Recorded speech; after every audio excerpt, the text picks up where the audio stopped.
Chief Quimby here, and your assignment is to listen to all the Geekcast Radio Network's podcasts.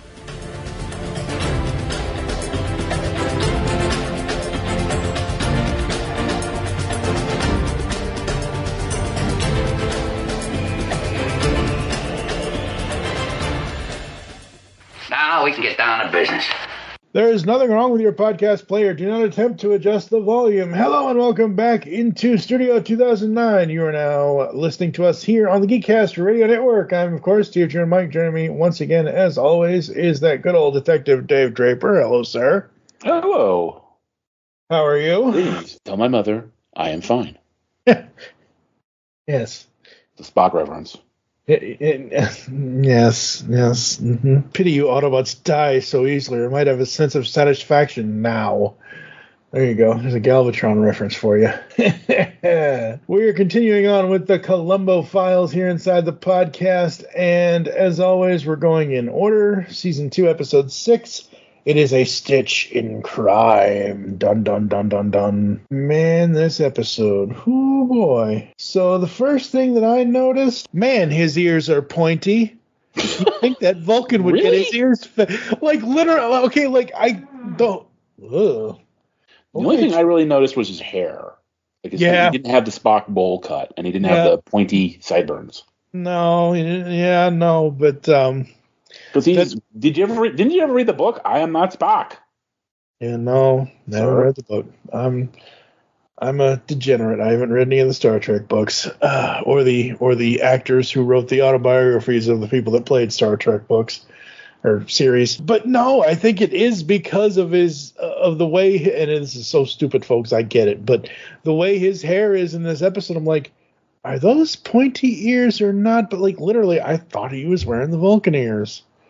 No, he particularly in the early 70s, he absolutely would not have been wearing the Vulcan ears. No. Like, I am surprised that this character was as close to Spock as it was. Yeah, He shows emotion, but he's very controlled. He does show emotions, the whole crux of the solution at the end is that he has an outburst of emotion, which is unusual for him. So, like, I almost kind of wonder if, like, because Nimoy really resented being typecast as Spock for a very long time, and then he came around and kind of realized that this meant a lot to people and embraced it. Like, that's the thing is the first book was I Am Not Spock. The second book was I Am Spock. And I think that is hard for these actors that have these very iconic, legendary roles that they get identified with. I do think they wrestle with being typecast and being trapped and eventually coming back and embracing the love of the fan. Yeah.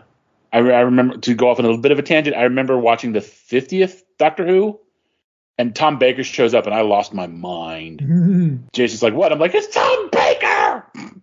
He was never going to do Doctor Who again. I was so happy. But yeah, Stitch and Crime. Yep, good old Stitch and Crime. Starts off with, again, I never take notes because that's not my style, but the old Doctor who, like, at first I thought he was wearing a Colonel Sanders outfit.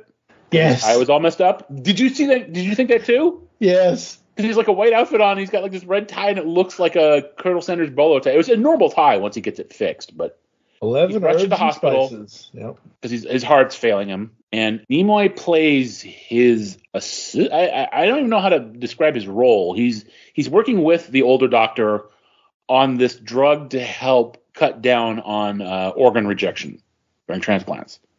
Because this is back in the day. I think that's still a big thing. But like back in the day, it was a huge problem for transplants.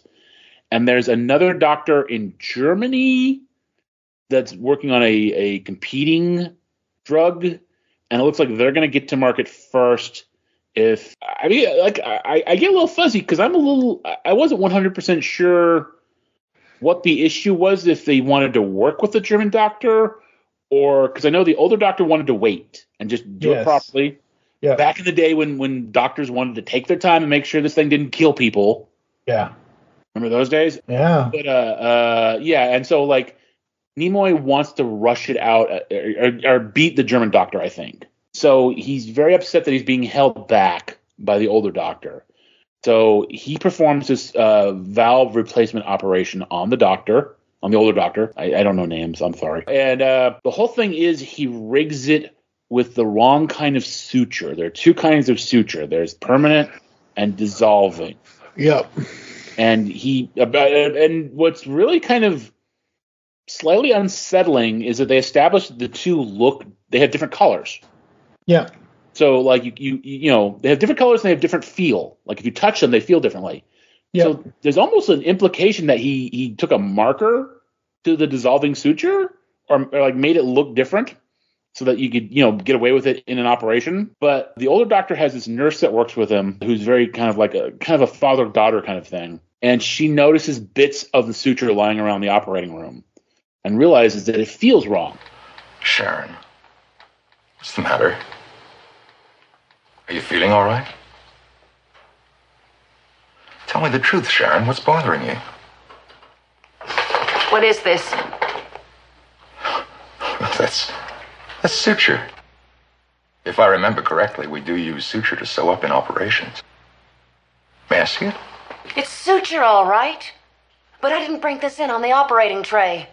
And I've handled enough suture to know what it feels like. This doesn't feel right. Because that's why I'm like, he colored the suture at some point.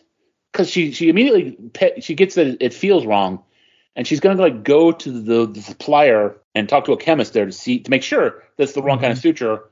And Nimoy realizes that she's onto him, so he stages a very hastily thrown together murder in the parking lot of the hospital. And he takes her keys. Sharon Martin was her name, because I remember that. Because I remember her keychain had S&M on it. I'm like, ooh, hey. Colombo after dark. And then he plants, and this is one of those things that, like, you can tell this was a hastily conceived thing, because he takes some morphine from his office and he plants it in her apartment. But of course, he wipes all the fingerprints off because he doesn't want to get caught. But like, if you've got morphine stashed under your sink, it's going to have your fingerprints on it. Like, you're not going to like clean it off just in case, so someone randomly finds the illegal drugs in your apartment, but the fingerprints are gone. Whose could it be? And I think this is not the first time that, like, trying to cover your tracks like that has bitten a Colombo adversary in the butt slightly. Yeah. I wish he would have put it somewhere else, because that's just stupid to me. Okay, I've never been a person who's on drugs. I've known a lot of addicts in the past, and I've seen a lot of things on television. And I've seen a lot of true crime stuff with I'm not a druggie, but I've seen one on TV. Exactly. But my point is that under the sink, really? Drug addicts are not that smart. There's no way. I mean, was she a drug addict or was she a drug dealer? She wasn't. Like, well, let's be clear. Sharon Martin was not either of these things, but I think the implication was she was a pusher. Probably. An addict. Yeah. But but it's not that drug addicts aren't smart. It's that their processing capacity has been damaged by being an addict. Drug. Yeah, exactly. Yeah. That's my point. Is that I don't mean to say they're not smart in the general. They're not smart enough to place the stuff where it was like. I would see a drug dealer, a drug addict taking the top of the toilet tank off and putting it in the toilet tank. Or something, like wrapping it up in paper and putting it in a toilet tank before the mafia puts their guns, sir. No, those are in the tub. Those are in the shower. Godfather, sir. Oh yeah, that's right. Godfather. Oh, Godfather, that movie. Classic Oscar-winning movie. Yes. So my biggest problem with this episode is that he goes in and redoes the valve. Because he wants to get rid of. What does it say here? Well, okay. Eventually, Colombo. You're skipping ahead to the end. Eventually, Colombo figures out that the operation might have been sabotage. Mm-hmm. And there's a great moment where Colombo, like, it's rare that Colombo loses his temper with a suspect, but he does. He gets angry with him, and basically says, "Look, if something happens to that old man, there's going to be an autopsy, and we're gonna find out whether or not you use the right kind of sutures." So and that's what prompts him to do He poisons the guy. He poisons the guy's medicine. Yep. And so he stages another surgery. Because, the whole thing is, normally his heart's so bad anyway, you wouldn't really know. You wouldn't think of it. It's just he's got a bad heart. The operation didn't really work. Oh, it's a tragedy. So he does do another operation to get rid of the sutures. Now, And then right as the operation is over, Colombo and the police burst into the operating room. Mm-hmm. And yes. But the problem I have is that I was getting there. I'm trying to get there. I think that's the problem you have. I kind of have that problem too. I think if it's the same problem. So Colombo bursts in and Nimoy gets angry and like grabs him or something. Like I actually missed that part. He grabs him and he pushes him. So and I was like, okay, that's assaulting an officer right there. Okay, yeah, that's to be fair. But like they search everything, and at the end they don't find any dissolving suture. Yep. And in the end, the guy goes back to his office. Colombo follows him. Basically takes off his because he came into the operating room in a lab coat. Colombo takes off his lab coat and tosses it aside because I think they just burn those. I don't know, but basically says, "Okay, you win. We didn't find it." Shakes his hand, walks away, and then we said, I think in the previous episode we mentioned that this is the perfect opportunity. He walks away and then he figures out and he comes back. He does one more thing, but he doesn't say one more thing. Yep. Realizes that the guy never loses his temper, but he lost his temper and touched Colombo. And the one thing they didn't search, and he reaches into his pocket and he pulls out this wad of thread. Well, not thread, but the suture. And says they didn't search him. Now, my thing is like that suture looks really. It doesn't look like stuff that was in a human body for like 3 days. Mm-hmm. So my problem is exactly how Wikipedia states the final clue twist. Mayfield operates on Hendelman again, ostensibly for medical reasons, but actually to replace the dissolving sutures. Full stop right there. Replace the If you have dissolving sutures, literally, I can tell you right now, folks, as someone who had brain surgery 6 years ago, I had dissolving sutures in my head. They go away. You can't replace them. You can't. I think the point is, first of all, it's a TV show. Second of all, I know. It's a TV show, and I'm not a doctor, so I don't know. I think the thing is, they say that it would take like a week or two, and part of it is that they would because it's the heart, which has a lot of stress. Yes. That as soon as they start to dissolve, the whole thing would fall apart. Like the heart valve would fall apart. The valve will fall, exactly, because they're dissolving sutures, not permanent sutures. I'm not arguing that the sutures look way. I mean, first of all, they were dug out of a human body, just so like they look way too pristine. Yeah, but I mean, it is like I was thinking this is a TV show in the 70s. Like if it was HBO today, pull out this bloody wad from his pocket. Yeah. There'd be chunks of like hamburger attached to it. But back then, you didn't show stuff like that. I'm not arguing. Like, and I get your point that I think that because I did notice he mentions like the time period of that episode is very quick. It's like 2 days. Yeah. Because like he kills Sharon, and then there's a whole thing about he sets up a guy that Sharon knew to be her like druggy client. The guy had gone through rehab, and he sets him up, and then that doesn't fail, so he kills him. Yep. And all that happens in 2 days because Colombo gets on the phone to the company and says, "Hey, 2 days ago, did you get this call about?" So it's like, I guess what I'm saying is the fact that it wasn't like dissolved away in 2 days. Because I mean, it's got to hold you long enough for you to heal. Yeah, that's the thing. So that's the difference between dissolving sutures and permanent sutures with heart valves is, as they said in the episode, you have to use permanent sutures because the dissolving ones are not going to hold the heart valve together to actually do for very long. I mean, they do stay for very long. Yeah. So, I mean, but yeah, I don't know. I mean, it's a TV show. Yeah, no, I know it's a TV show, and I know I'm overanalyzing it, but again, my thing is, I don't think you're wrong per se. I just think, like, my brain goes, it's a TV show. It's like I get it. Yeah, it is. The things are too pristine. Also, like, just removing them from the body, would they be like a little thing of fishing wire? And, it's.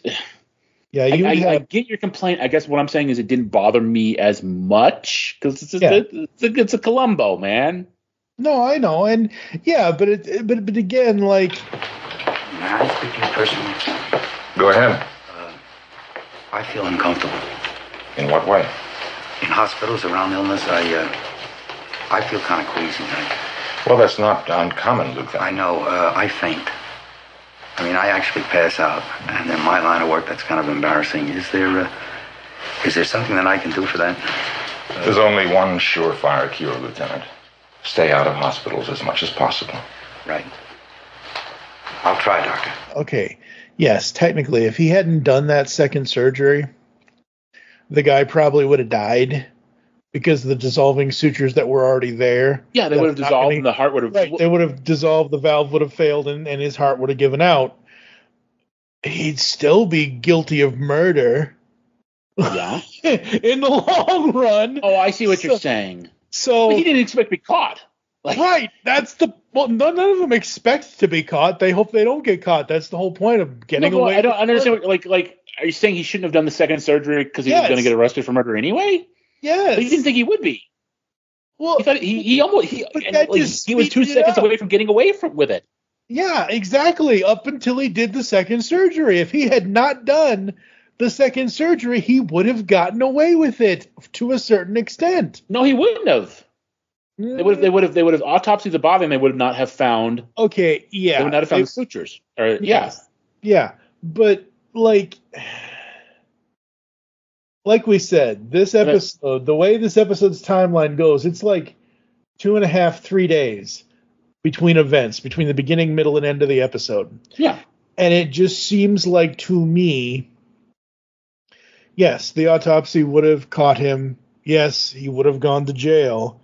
But that would, again, 2 days. Like they said in the episode, it takes usually a week or so for those to whatever. So it probably would have taken a week for the other doctor to die. Well, and again, it would have. The thing is, they're supposed to wait. And they don't dissolve instantly. They're not instant dissolving because they're supposed to hold the thing together till it heals. But because it was the heart. Yeah. And it was holding a valve together, it was going to fail sooner. Yeah, and again, like you said, I know it's just a TV show. I'm overanalyzing. I get it. But it just seems like no sane, criminally or otherwise, doctor could immediately go in for a second heart surgery, especially a heart valve, immediately. It was, like we said, the timeline. Fucked in this episode. It was established that his heart was pretty crummy to begin with. And the whole thing was I think even under the whole thing is he's supposed to be the best surgeon. So that's why everybody was kind of confident that everything went okay. But you of all people should know that things go wrong. So, yeah, I was about to lecture you, and I'm like, oh wait, no, you should know this. I know things go wrong. Anything can go wrong with a medical situation, particularly the heart, and and again, in mid 1970s technology, doctors. Yep. And again, it's an episode of Colombo, man. I don't expect realism per se. I don't know. I guess my suspension of disbelief was on hold for this one a little bit. But there was Columbo and Spock in an episode. That's just great. It's the beginning of our Wrath of Khan quad. Yep. So we got Nimoy. We got Montalban coming up. Is Shatner and Shatner already appear? No, Shatner's not already appeared. Okay. It's Shatner and it's Koenig, Walter Koenig. Oh, Walter Koenig. Yeah. Koenig. Okay. Well, okay, Koenig, whatever. Whatever. Yeah. Okay. They're in the same episode. Oh, very cool. Very cool. All right, folks. I think that's going to do it for this episode. The my wife counter in this one was my wife's not feeling so well today. Yeah, that was a major theme, actually, of the early episode. Mm-hmm. Yep. And also, Colombo doesn't do hospitals well. I don't think any of us do hospitals well. But for a minute there, I thought he was going to throw up. Not on 1970s TV, but yeah, that's the Well, not implications. on, but like go to the bathroom, like Yeah, he clearly did not want to. Like, there's a scene where the doctor guy is all excited watching the surgery, and Columbo's just like, "Can we just talk about it and not have to look at it?" Exactly. That's exactly what I would say. Can we just talk about it and not look at it? Because no, that's not a thing. As always, folks, you can for online people, you can watch all of Columbo on Tubi TV. I'm fairly certain you can still get the complete series DVD set, probably on Amazon. Who knows? I don't know. Probably. I mean, mine is divided up between seasons because I got it a long time ago, but I'm sure there's a complete set out there. All right. 0 to 5 with half points. What are you going to give Stitch in Crime, sir? I liked it. Probably a 4. Again, no dog, no real car. Like Columbo, but Columbo losing his temper was kind of a neat moment, a little flash of the character. It's Nimoy, so it's kind of fun to watch him. Again, I don't want to like be too hard on you for having that issue because I have it too. It's just I don't get as caught up on it. It's more like it's more like it's 70s TV. So like No. And I'm not like just because I'm caught up on it doesn't mean I'm gonna like. It's not like I just wanted to discuss it with you and figure out are we for or against this? Are we okay suspending our disbelief that the dissolving sutures would still be like that's really all the discussion I was trying to have. Yeah. Well, I mean, I absolutely agree they would not look the way they looked. Yeah. I think there'd be something. I mean, because it's been 2 days. Yeah. I mean, your torn leg is not going to heal up in 2 days. No. There's going to be something in there to pull out. Yeah. So. Absolutely. I'm right there with you on a 4. Yeah, I'm not gonna look, folks. If we ever get to a point where I have a full on like, oh my God, it has to be every single moment. It has to be. Like, for me to get under a 3, which 3, for those that don't know on our scale specifically, is average. Meh, it's not bad, but it's not amazing either, etc., etc. Like, for me to get below that, Columbo going to have to do something really horrible for me to give it that much of a low rating. And I'm not trying to be biased about it. I'm just saying I'm watching. I mean, should we have, like, a Columbo scale? Like... How would like that its own scale, or like I mean, one is like okay episode, and then I don't know. I don't know. Yeah, but it's just one of those things where I like. So far in the 2 seasons, we're up to season 2, episode 6. We've got 2 more episodes in this season, and so far. Have there been things, yes, that have been negative? Yes, absolutely, because not everything can be, roses and hearts and fluttering butterflies and whatever. But they're not enough to make me like. This show would have to do something really drastic for me to say to Dave, "Okay, full stop, we're done." Like before we even finish the entire, like it would have to do something really frigging drastic because I wasn't even like. Yeah. I wasn't going there with you. I just, No, I know. But that's my point, is that because we're doing this because we enjoy it, we're not going to give, even objectively, super bad ratings to these episodes because they're not bad episodes. They just have a few bad moments in them. Well, I mean, I am less certain about the later ABC episodes. Like I've seen 1 or 2 of them, so I don't know if they're the same level of quality as the originals. Okay. So I don't know. So we when we get there, I need you to do the freaking Mrs. Columbo one. I suspect I'll be hitting those 2s. I strongly suspect we'll be dipping to the lower end of the. I don't even know scale. If it's available. I don't know either. You didn't even know it existed until today. No. Captain Janeway. Hey, more Star Trek. All right. So Mrs. Columbo, since he brought it up, this is his fault. Home media. Mrs. Columbo episode A Riddle of Puppets was included as a bonus feature in the Region 1 DVD release of the 4th season of Columbo. Released in 2005. So I have it and you don't. The episode Murder is a Parlor Game was included in the 3rd season of Columbo. The episode Caviar with Everything was included in the 5th season of Columbo. Both seasons of Mrs. Columbo were released as a 5-disc set called Madame Colombo. Seasons 1 and 2 in France on October 24th. The 5th title. Madame Colombo. Hey. My damn Colombo. Yeah, my damn Colombo. That's right. So I'm gonna have to track that down because I kind of want to see. I'm gonna hit my most curious copy. Yeah, my most curious bit is if they ever reference him in that show. That's I bet she mentions her husband is a policeman, but okay. I wonder if she has a dog. Yeah. The dog would be in the house.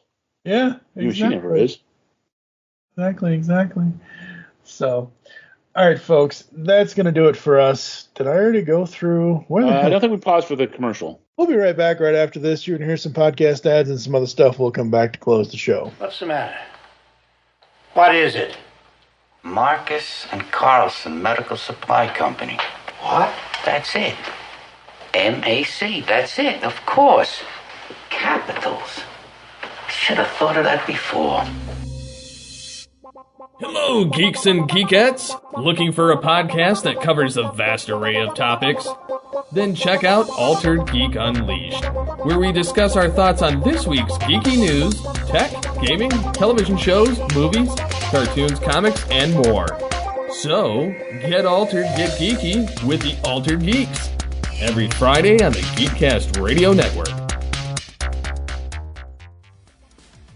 Are you missing entertainment in your life? Welcome to Captain Ruggles Gaming.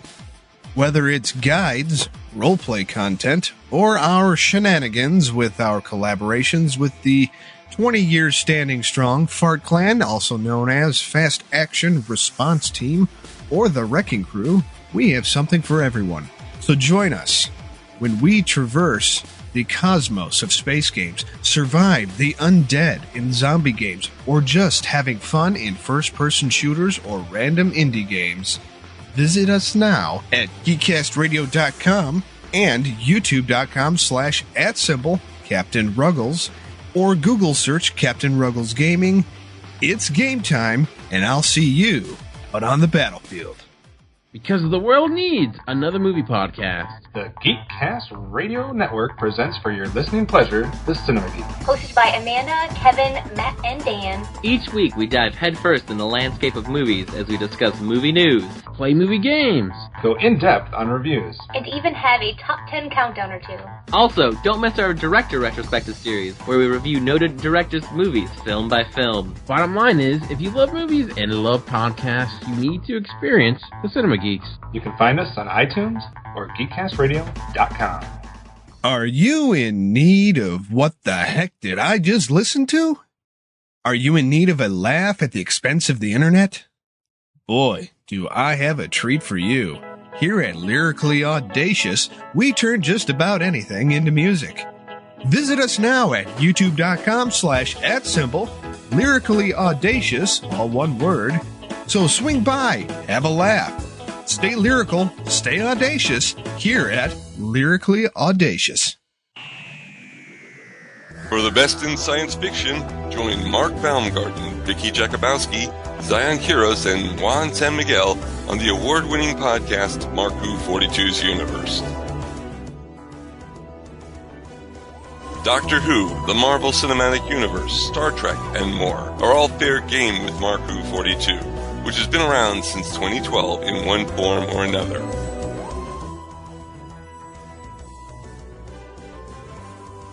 Marku 42's Universe is proud to be a part of Geekcast Radio Network, the best place to get your geek on.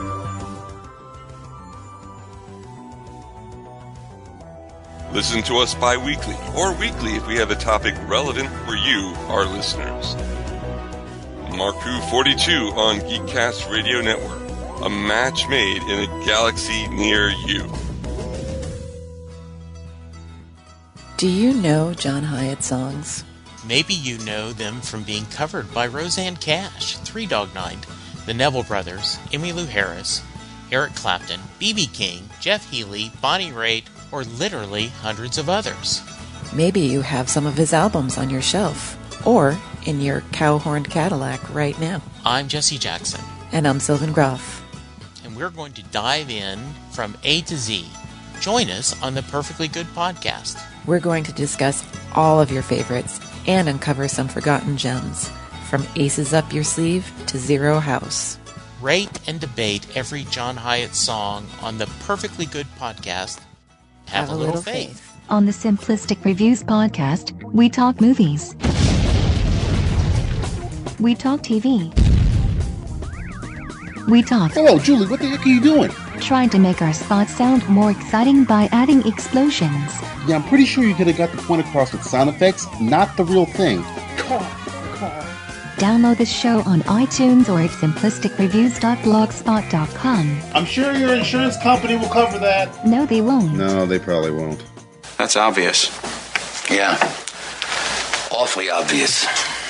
We are back here inside Studio 2009, episode 136. We've got 2 more Colombo episodes, and then episode 139, Steve Megatron will return as we celebrate and discuss all 3 films, even though only one of them came out 20 years ago. But we're going to do the Dark Knight trilogy, because Batman Begins is 20 years old this year. Oh, Jesus. Yes, I know, right? Stark, I don't feel so good. All right.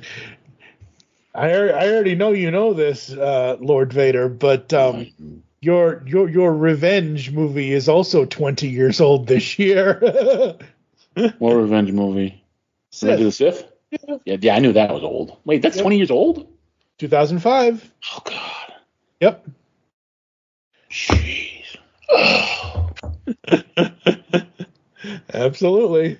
So thank you for joining us here inside the studio as he continues to scoff behind me. I'm not scoffing. I'm like sitting here with my head in my hands like, oh, God. No wonder I feel like I'm falling apart. Yep. We olds, man. We the olds. Batman Begins is 20 years old. Oh, my God. Yep. You can get in contact with us, leave feedback for the show. There are several ways to do so. Visit the website, geekcastradio.com. You can also visit shop.geekcastradio.com. Buy our stuff if you want GCRN merch. Send email to feedback@geekcastradio.com. You can check us out on any of the podcatching clients you choose to use, Apple, etc., etc., etc. You can follow us on Twitter at GeekCastRadio for the network, at It's Studio 2009 for the podcast. I am at TFG1Mike. Dave's not on social media. Just send up smoke signals, apparently. Yeah. Become a fan on Facebook. Go to facebook.com/Geekcast Radio Network. You can also check out Studio 2009 podcast over there, as well as joining the Toy World Order fans group. Join us next time. As I mentioned, we will be back with Season 2, Episode 7, Most Dangerous Match. I feel like there needs to be a "the" at the beginning of that, because every time I look at that title, I'm like, The Most Dangerous Match. Not Most Dangerous Match, but the actual episode title is Most Dangerous Match. So we'll go with what the writers wanted. For now, I'm TFG1Mike with David Draper. You'll hear us back in the studio soon. You know, in a way, I have to congratulate you. Up until now, you really had me going. I mean, here you are, you're a surgeon, a man that's got to be cool. Even when you're angry, you're controlled. You never lose yourself. That's why it struck me funny when you blew up in the operating room and you grabbed me and pushed me. I mean, you know, there was only one thing we didn't search. You know what it was?